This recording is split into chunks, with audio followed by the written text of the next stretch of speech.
নমস্কার বন্ধুরা, আমি কল্যাণী ক্রিয়েশন থেকে বলছি। আজকে আমি একটা ঝাল মিষ্টি টক আমের আচার করব। এতটা গরমে আমরা সহ্য করতে পারছি না। সবাই বলছে যে এত প্রচন্ড গরম কি করে মানুষ বাঁচবে, কিন্তু বাঁচতে তো আমাদের হবে, কারণ নাই গাছের পাতাও লড়ে না, আর বৃষ্টির জলও পড়ে না। বৃষ্টির ফুটাও আমাদের গাছেও পড়ে না, আমাদের উপরে পড়ে না।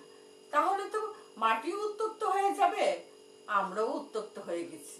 তার জন্য আমরা সবাই এখন শরবত, তারপর দই এসবই খাচ্ছি। কি করব, গরম থেকে তো বাঁচতে হবে। তাই আজকে আমি একটু ঝাল মিষ্টি টক আচার করবার জন্য এখানে আমি কিছু আম নিয়েছি।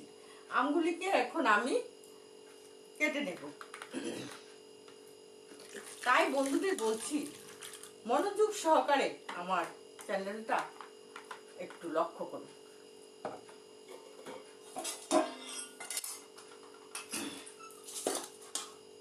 প্রথমে আমি আমগুলিকে ভালো করে প্রথমে একবার ধুয়েছি, এখন আবার জলে চুবিয়ে নিয়েছি। এখন আমগুলিকে খোসা ছাড়াবো না।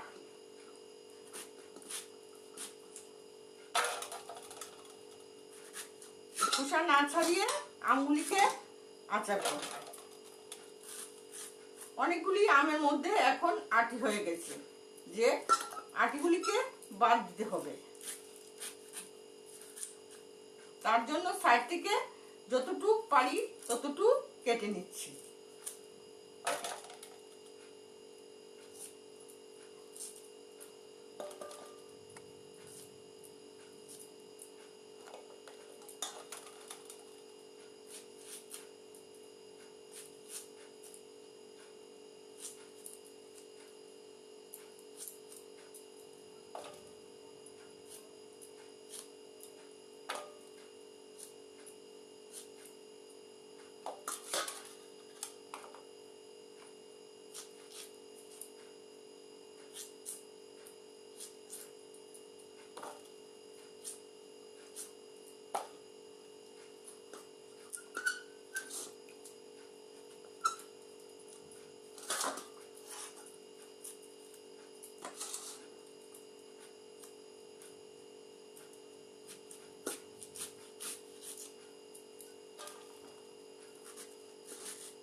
আমি চাকু দিয়ে না কেটে দা দিয়ে কাটছি।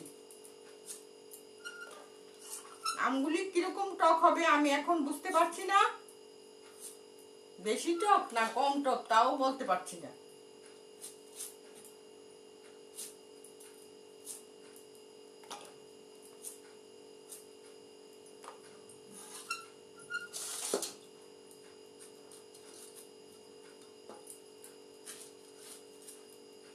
কারণ এখন তো আমের আচার করারই বেশি দরকার, কারণ আম যখন শেষ হয়ে যাবে তখন তো আর আমরা আমের আচার করতে পারবো না।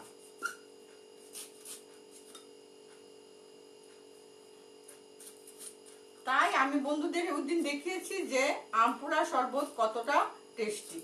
আমপুরা শরবতটা খুবই টেস্টি। আমটাকে একটু পুড়ে নিয়ে তারপর ছুলে তারপর আমটাকে শরবত করলে শরীরও ঠান্ডা হয়, তারপর খেতেও খুব সুস্বাদু।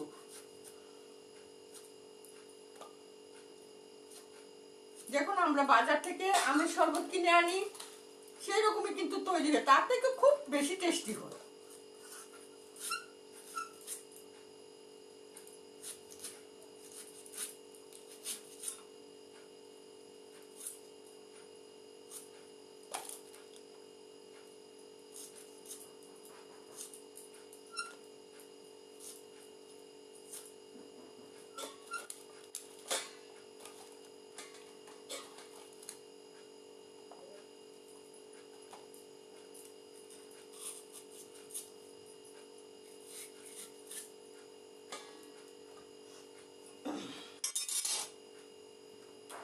তাই বন্ধুদের আমি বলছি, মনোযোগ সহকারে আমার এই আমের আচারটার দিকে একটু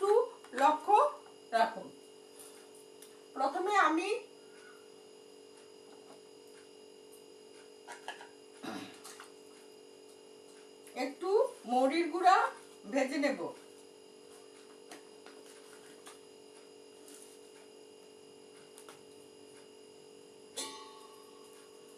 এখানে অনেকগুলি মৌরি দিয়েছি, মৌরিগুলি গুঁড়া করে রেখেছিলাম, এখন আবার একটু গরম করে নিলাম।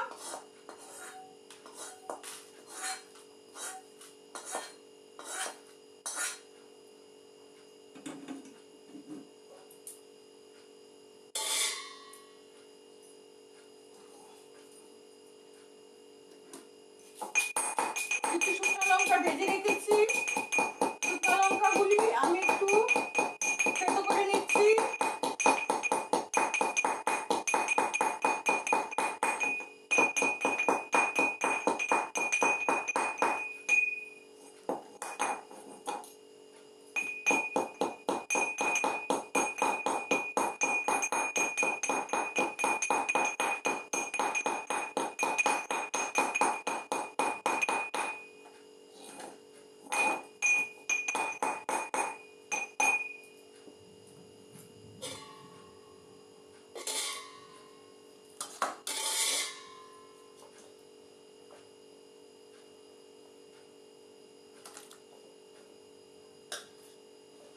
এখন আমি আমগুলিকে কড়াইতে ঢেলে দিচ্ছি।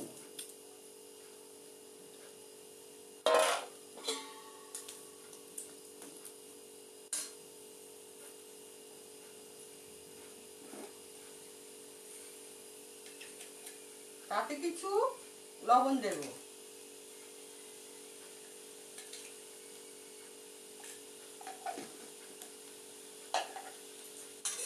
যাতে আমগুলি একটু মজে আসে।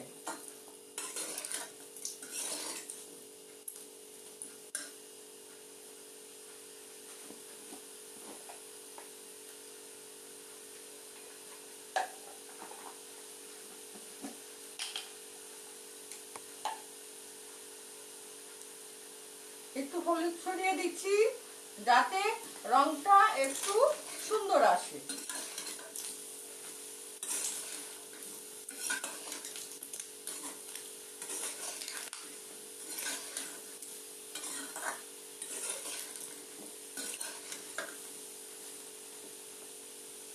আমগুলি আস্তে আস্তে একটু কালার ধরবে।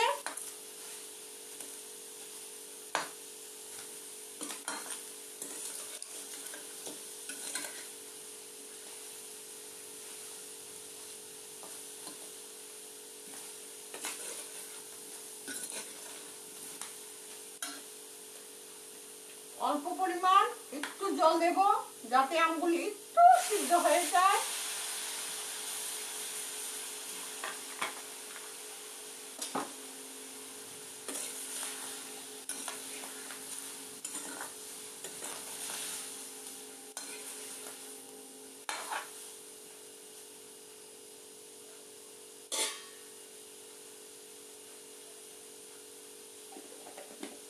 আমগুলি সিদ্ধ হয়ে গেলে আমি নামিয়ে নেব।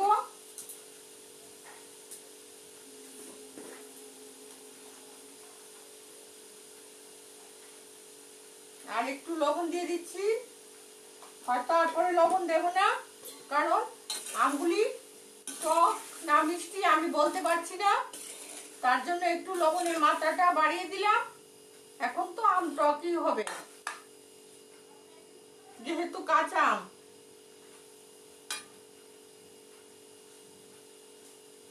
একটু কালারটা ধরে আসবে, তারপর আমি আমগুলি নামিয়ে নেব।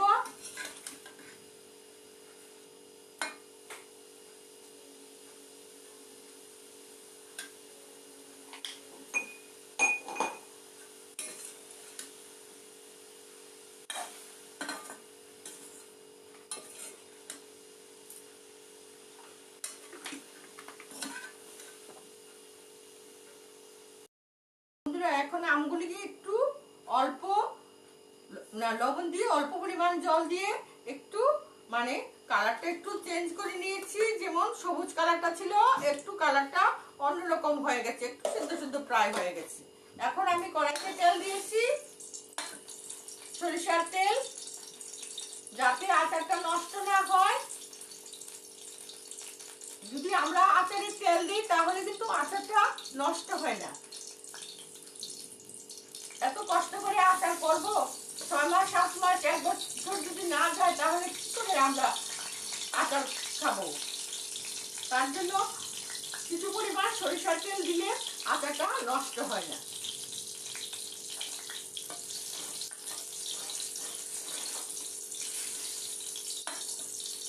এখন আমি কড়াইতে সরিষার তেল দিয়ে দিয়েছি।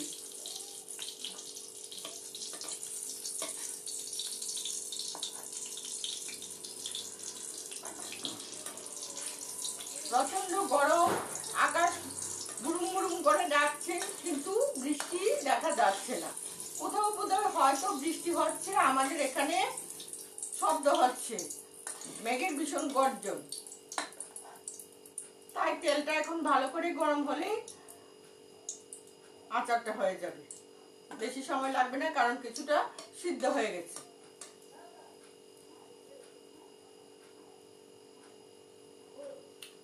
কিছুটা ঝাল কিছুটা মিষ্টি এরকম আচার তৈরি করছি, ঝাল মিষ্টি আচার। ঝালও লাগবে, মিষ্টিও লাগবে, খেতে খুব ভালো লাগবে।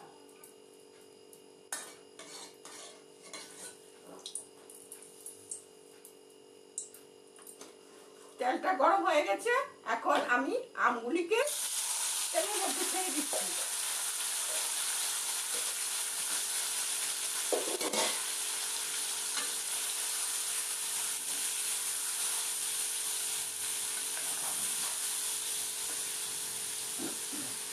এখন তাতে আমি কিছু পরিমাণ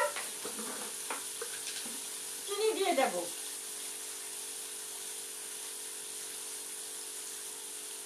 কারণ একটু মিষ্টি মিষ্টিও লাগবে, একটু ঝাল ঝালও লাগবে।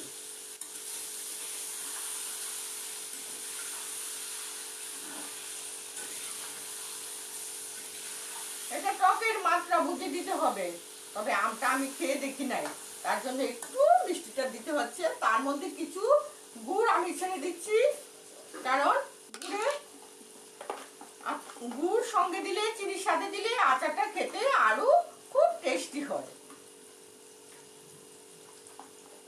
তাই কিছুটা গুড় দিয়ে দিলাম। বন্ধুরা দেখছেন তো, ভালো করে না দেখলে প্রথম থেকে আমার সেই চ্যানেলটা ঝাল টক মিষ্টি আচারটা আপনারা বুঝতে পারবেন না আমি কিভাবে করেছি।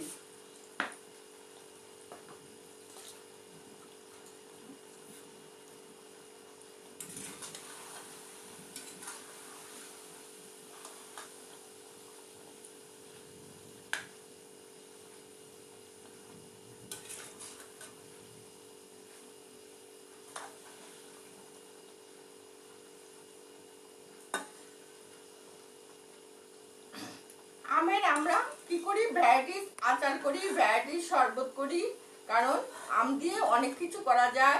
আম দিয়ে আমসত্ত্ব তৈরি করা যায়, কাঁচা আম দিয়ে আমরা আমশি তৈরি করি কেটে কেটে।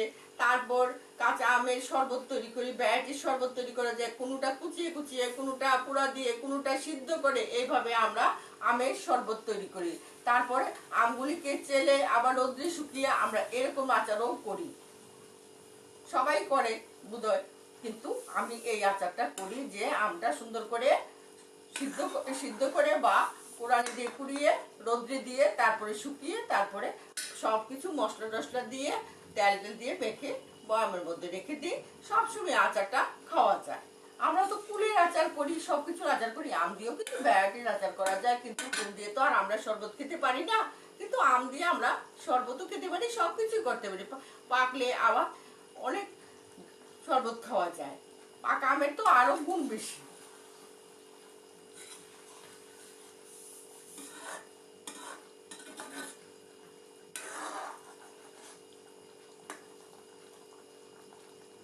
খুব সুন্দর করে আমের আচারটা, খুব গা মাখাও হবে না, খুব ঝাল টক মিষ্টি, প্লেটে নিয়ে খাওয়া যাবে, ভাতের সাথেও খাওয়া যাবে। এখন তো প্রচন্ড গরম, সবারই আচার খেতে ইচ্ছে করে। তাই গরমে সবাই কি করবে, ডালের সঙ্গে আচার দিয়ে ভাত খেয়ে নেবে।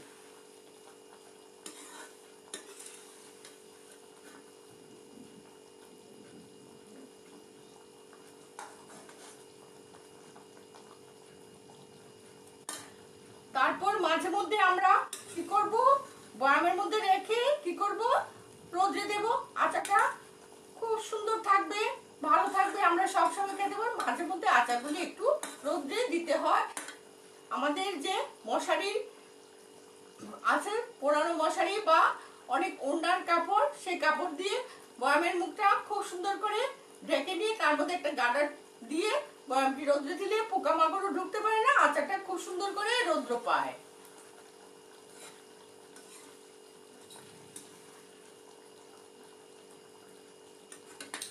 তাই বন্ধুদের বলছি যে আমার ঝাল মিষ্টি টক আচারটা আপনারা তো দেখছেন, কিন্তু আমি কি করে এটা করেছি, প্রথম থেকে আমগুলিকে একটু হলুদ দিয়ে কি করেছি, একটু লবণ দিয়ে খুব সুন্দর করে নিয়েছি যাতে কালারটা খুব সুন্দর আসে। এখন আমি কি করব, কিছু লঙ্কা গুঁড়ো দেব, যাতে ওই যে ঝাল মিষ্টি টক আচার বলেছি সেরকম ঝাল মিষ্টি টক আচারটাই তৈরি করব। এটাতে কিছু লঙ্কার গুঁড়া দেব যাতে একটু ঝাল লাগে আবার কিছুটা টক লাগে।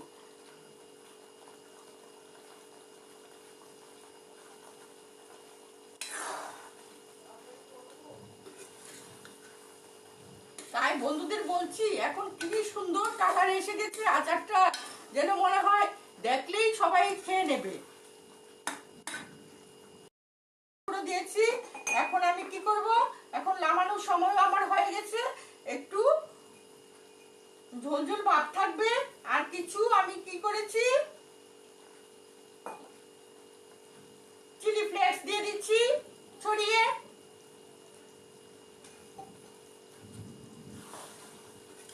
আমাদের এখানে আকাশটা ভীষণ গুড়ুম গুড়ুম শব্দ হচ্ছে, মনে হচ্ছে এখন যেন বৃষ্টি এসে পড়বে।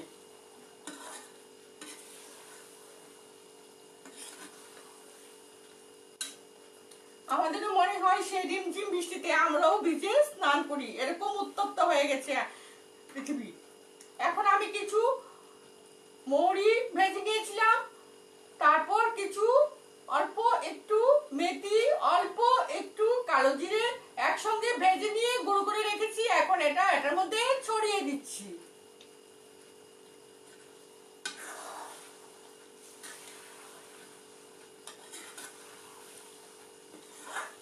বন্ধুরা দেখলেন তো কিভাবে আমার ঝাল মিষ্টি টক আচারখানা হয়ে গেল। শেষ তো আমার আচার।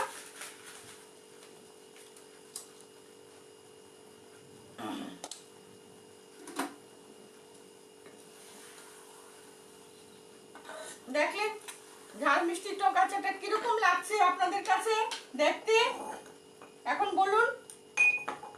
আমি দেখিয়ে দিচ্ছি কতটুক সময় লাগলো সেই ঝাল মিষ্টি টক আচারটা। খুব অল্প সময়ে আমার ঝাল মিষ্টি টক আচারটা হয়ে গেল। এখন আমি নামিয়ে নিচ্ছি। দেখছেন তো সেই কালারখানা কিরকম হয়েছে, আমগুলি আস্তে আস্তে হয়েছে, আচারটা কি সুন্দর হয়েছে।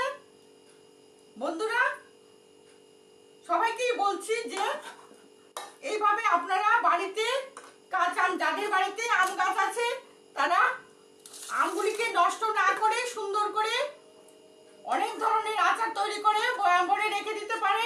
কারণ আবার কখন সেই বৈশাখ মাস আসবে, জ্যৈষ্ঠ মাস আসবে, আপনারা আম পাবেন, তখন তো আর আম পাবেন না। তবে আমাদের বাজারে কাঁচা আম পাওয়া যায়, বিদেশি আম পাওয়া যায়, কিন্তু সেই আম দিয়ে তো যে চড়া দাম, সেই আম দিয়ে কি আমরা আচার তৈরি করতে পারবো? সম্ভব না।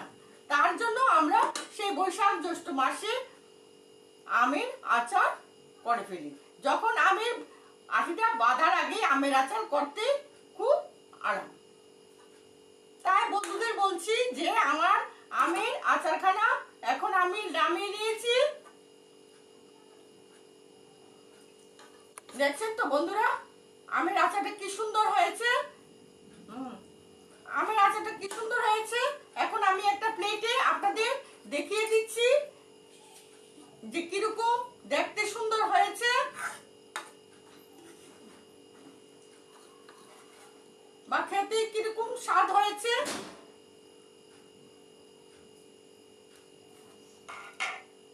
তাই আমি বন্ধুদের একটু দেখিয়ে দিচ্ছি যে ঝাল মিষ্টি টক আমের আচারখানা কিরকম হয়েছে। দেখলেন তো বন্ধুরা।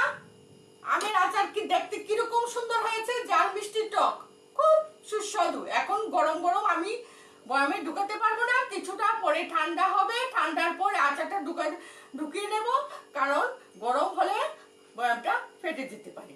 তার জন্য আমি আচারটা নামিয়ে আপনাদের দেখিয়েছি। তাই বলে আমার ইউটিউবে চ্যানেলের বন্ধুদের বলছি আচারটা কিরকম হয়েছে। তাই বলে আমি আজকে আমার এই ভিডিওটা শেষ করছি। নমস্কার, লাইক শেয়ার কমেন্ট করতে ভুলবেন না।